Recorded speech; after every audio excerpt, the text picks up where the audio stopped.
जय हिंद बच्चों। आज की इस वीडियो में आप सबों का स्वागत है। आज के इस वीडियो में हम इस क्वेश्चन को सॉल्व करेंगे जो कि कक्षा 10th के एग्जाम से बहुत ज़्यादा इम्पोर्टेंट है।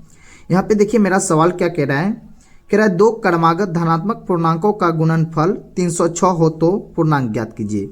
मतलब ऐसा हमको कहा जा रहा है, दो हमारे पास क्या है, क्रमागत धनात्मक पूर्णांक है जिसको हम गुना करते हैं तो मेरा कितना निकल कर आता है 306। तो कह रहा है पूर्णांक ज्ञात करने के लिए। तो चलिए इस सवाल को सॉल्व करते हैं और बिल्कुल बेहतरीन ढंग से समझते हैं। तो यहां सबसे पहले लिखेंगे हम हल। लिखेंगे माना कि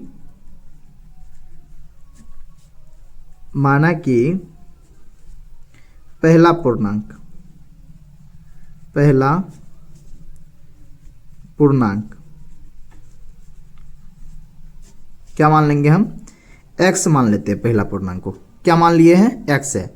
तो देखिए दूसरा पूर्णांक क्या हो जाएगा मेरा x+1, क्योंकि देखिए यहाँ पे क्या कह रहा है क्रमागत, मतलब क्रम के अनुसार।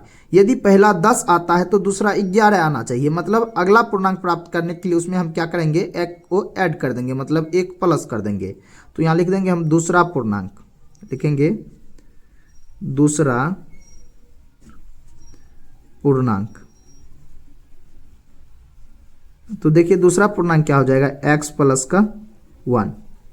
अब यहां पे हम चलेंगे प्रश्न से। तो यहां लिखेंगे प्रश्नानुसार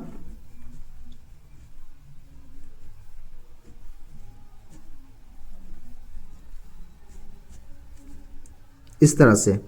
अब देखिए क्या कह रहा है, दोनों का गुणनफल, मतलब पहला पूर्णांक और दूसरा पूर्णांक दोनों का गुणनफल कितना कह रहा है 306।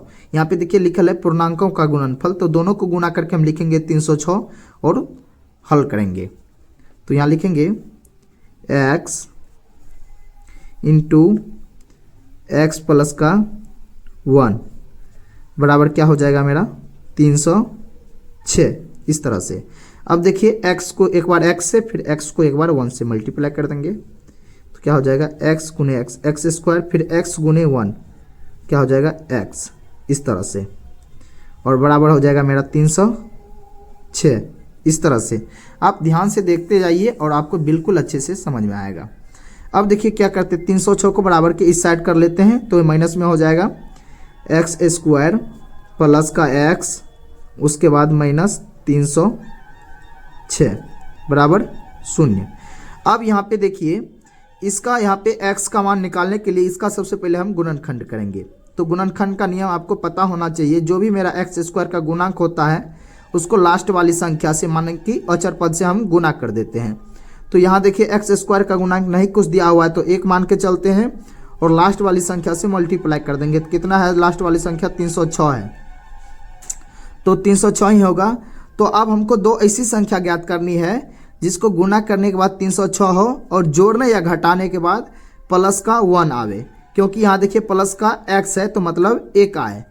तो यहाँ देखिए हम संख्या निकाल लेते हैं बिल्कुल आसानी से। इसका हम क्या कर लेंगे, गुणनखंड कर लेंगे और यहीं से मेरा संख्या ज्ञात होगा। अब देखिए 2 से लग रहा है तो 2 से लगाएंगे तो यहाँ पे क्या हो जाएगा, यहाँ हो जाएगा 153। अब देखिए 2 से नहीं 3 से लग रहा है तो क्या हो जाएगा 5 1 51। फिर देखिए अब यहाँ देखिए कितना से लग रहा है, 3 से लगाएंगे 17। अब देखिए नहीं लगेगा, काहे कि अभाज्य संख्या आ चुका है यहाँ पे। अब देखिए संख्या कैसे निकलेगा मेरा, बिल्कुल आसानी से समझते हैं।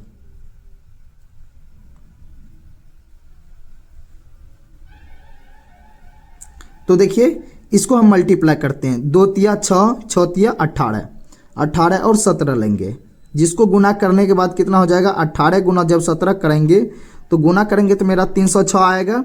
और हमको यहाँ पुराना है कितना, प्लस का 1। तो 17 में क्या करेंगे हम माइनस लगा देंगे और -17 प्लस 18 1 आ जाएगा। तो यहाँ देखिए मेरा संख्या निकल कर आ चुका है। अब यहाँ पे क्या करते हैं, हम लिख देंगे x², उसके बाद प्लस 18 और x जरूर लगाएंगे क्योंकि यहाँ देखिए x लिखा हुआ है तो x लगा देंगे। उसके बाद -17 x, उसके बाद माइनस का 306 बराबर 0। अब यहाँ पे इसको आगे सॉल्व करते हैं। तो यहाँ देखिए इन दोनों पद में आपको कॉमन ले लेना है अलग और इन दोनों पद में अलग। तो देखिए दोनों में हम कॉमन लेते हैं, दोनों में क्या आ रहा है, x आ रहा है। तो यहाँ पे x मेरा आ गया कॉमन, तो यह क्या बचा x प्लस और x कॉमन ही ले लिए तो बचा क्या 18 इस तरह से। अब यहाँ पे देखिए -17 कॉमन आ रहा है तो यहाँ पे -17 हम कॉमन ले लेंगे, तो यहाँ क्या बचा x प्लस का 18 बराबर लिख देंगे 0, क्योंकि 306 में जब हम 17 कॉमन ले लेंगे तो 18 बचेगा, क्योंकि 306 का ही तो ये होता मतलब गुणनफल, यह तो 18 गुना 17। अगर 18 हम कॉमन ले लेते हैं, सॉरी 17 कॉमन लिए -17 कॉमन लिए तो कितना बच जाएगा 18 बच जाएगा। इस तरह से हम इसको लिख देंगे।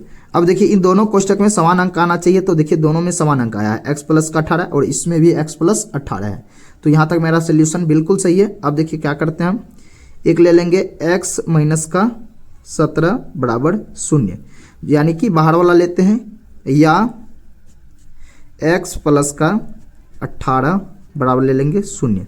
अब देखिए क्या करते हैं, लिख देंगे x बराबर माइनस का 17 बराबर के उस साइड प्लस का 17, या ये देखिए x बराबर क्या हो जाएगा, ये प्लस का 18 उस साइड जाएगा तो माइनस का 18 है, तो हम माइनस वाला बिल्कुल नहीं लेंगे, हम प्लस वाला लेंगे। x का मान क्या निकल कर आ गया मेरा 17। अब यहाँ पे देखिए हम करेंगे, x का मान आ गया 17 और दूसरा पूर्णांक क्या हो जाएगा x प्लस का 1, तो मतलब x का मान है 17 और प्लस 1 करेंगे तो हो जाएगा 18। तो इस तरह से देखिए दोनों पूर्णांक ज्ञात हो गया। तो बच्चों उम्मीद करते हैं आपको ये क्वेश्चन बिल्कुल अच्छे से समझ में आ गया होगा। यदि आप चैनल पर पहली बार आए हैं तो वीडियो को लाइक कर दें और चैनल को जरूर सब्सक्राइब कर लें, ताकि मेरा आने वाले हर एक वीडियो का नोटिफिकेशन आपको समय समय पर मिलता रहे। मिलते हैं नेक्स्ट वीडियो में, तब तक के लिए जय हिंद।